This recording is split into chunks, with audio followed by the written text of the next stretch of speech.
I don't know how to say this. You want to be forced to change. You want to be forced to question everything. You want to be forced to realize that you might be wrong. Be told that your son might have leukemia.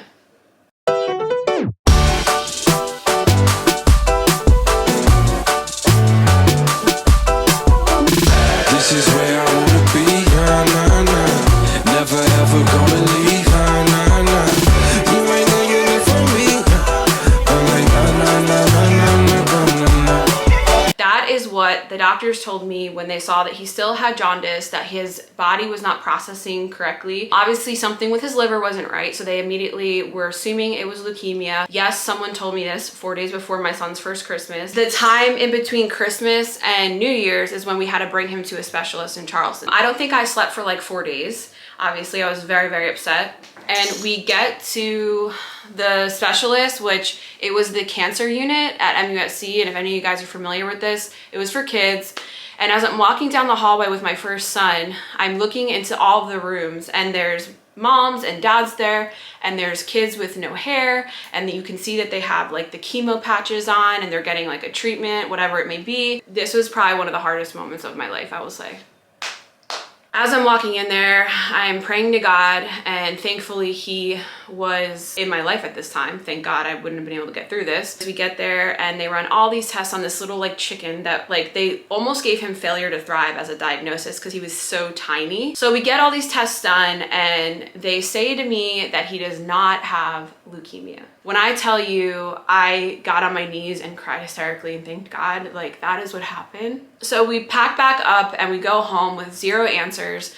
And back at this time, the internet and the inserts were readily available, so you could actually go and ask for them. Now they give you like a printed out piece of paper, which is, that's not it. Mind you, my son is still probably on another round of antibiotics. He's only 8 weeks old. He's still on acid reflux medicine, never can like sleep well. Like he was just crazy baby, like would scream for 12 hours a day. So I go online and I literally went on like a 1 month investigation.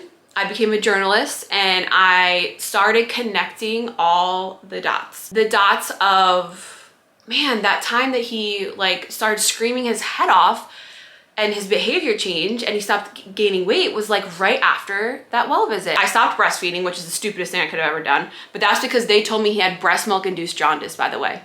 God's perfect food induced jaundice. He had toxic overload from, okay, don't tell me otherwise, because the second we stopped the well visits, the second I stopped listening to them, the second I started doing everything directly opposite of what they told me, literally down to a T, I bring him back into the doctor's office. He was gaining weight, the jaundice went away. He was a plump, happy, no more screaming, no more acid reflux baby. And I walked in there with this healthy baby that I was feeling like a baddie, okay? And I was like, look! And I always would remind him that I had a nursing background, so he didn't like talk down to me, but they still do that. I basically asked if we could just not skip them altogether, but prolong them in between, which I know a lot of pediatricians will actually do that. I don't know any personally, but I've heard that some will let you do that. He basically laughed in my face and told me to never walk into his office again. He is still practicing medicine. He's still about 15 minutes away from me. That is the last time I have ever been to a well visit for any of my children. I got pregnant shortly right after. We had like the Irish twin scenario with Marco and Yanni. And of course, do I have times where I have like doubted, like over the years, you know, it's been 11 years of me breaking out of that matrix and relying on plants, whole food, nutrition, organic lifestyle. Obviously, no one can live perfectly, but you'd be kidding yourself if you think that I don't have moments where as a mama, I'm like, am I making the right decision? Now, I'm definitely not trying to make a decision for you.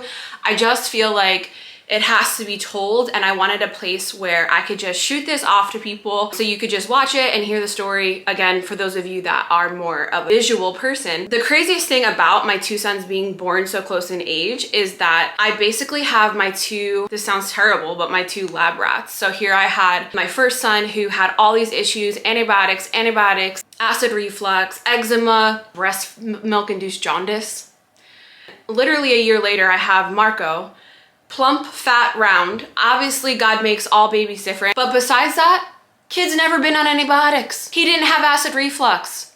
He didn't have eczema.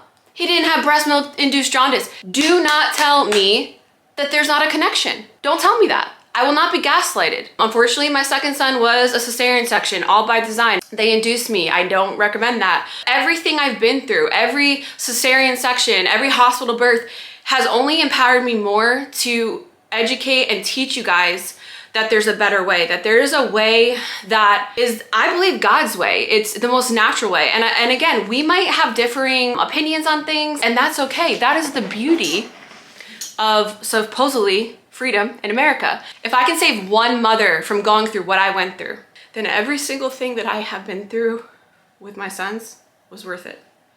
If I could empower one mama to listen to that, because if you don't think I didn't have a feeling when they would do this to my 2-month-old, and he would, this scream, the blood-curdling scream that would come out of him, and then the fever would come when you get home.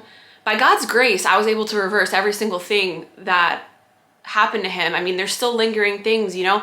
If something comes through the house, he still is the one 11 years later that will get it the worst. He's a brilliant, strong, off the freaking chart 11-year-old. He looks like he's 25, taller than me, bigger shoe size than me. So I guess in saying that, I want to just remind you that there's no better time than right now. No one is born like questioning all things, and maybe right now you are feeling that tug on your heart. Obviously, I haven't gone hard on this topic in a while because I would like to keep my livelihood and my platform, and I have to use code words, which is ridiculous, which is why I developed my app. Download it, Raising Cubs in the App Store. It's another reason why I'm so passionate about true whole wellness. Yes, I represent a company and it is network marketing, but it aligns very well with our lifestyle, and I haven't found a product that's better. And so it's hard for me to, you know, I get these messages like, my kid has this, my kid has that. Does your kid have ADHD or X? These are all injury. Do I think that my way is the only way? Of course not. I get the people that say to me, well, for the greater good. Not when it's your son. 11 years later, I have never been more convicted, more certain, more impressed with immune systems and the way God designed them and taking care of yourself. And again, like I said, like my kids eat donuts. It's Friday. Sean usually brings home Krispy Kreme donuts with yellow number 5 in there. But I am making empowered decisions with my husband towards the goal of keeping my sons safe, healthy, strong. The second anyone else, whether it be that influencer online, the doctor at that well visit, the teacher at the school, the mom at the PTA, the pastor at your church, the second that they try to take that power away from you, nah.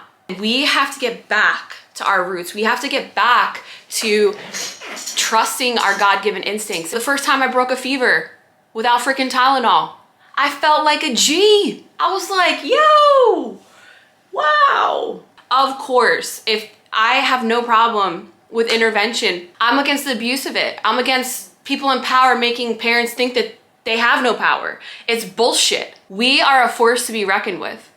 And I mean this when I say this. I don't care who you voted for. I don't care where you go to church. I don't care what you're dressed in. I don't care if you like tattoos, you hate tattoos. I don't care if you homeschool or you don't homeschool. I don't care if you bring your kid to every freaking well visit.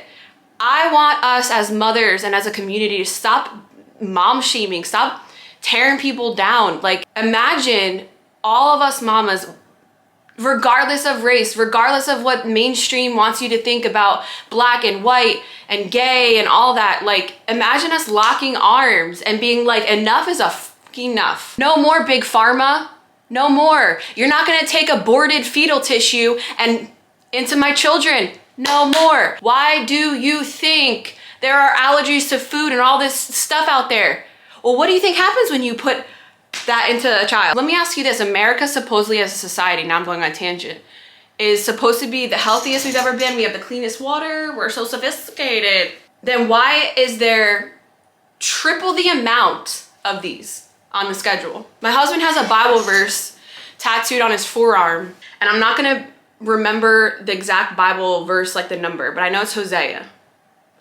And it says, my people are perishing for lack of knowledge. And my whole heart, I believe that is what's happening. I know that in that context, and I shouldn't take the Bible out of context, of course, but I think it's applicable to what's going on right now. I fully believe if I had continued on the path that most parents would just continue on, if Yanni didn't have the issues that he had, I fully believe at a very minimum he would have been autistic. His body couldn't process it. It's not one size fits all. Looking back, I know why I went through this with my son. It's for these moments right here. It makes it all worth it.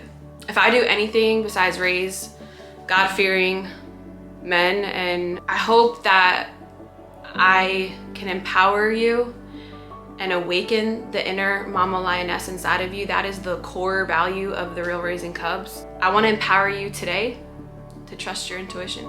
Then all this wasn't in vain.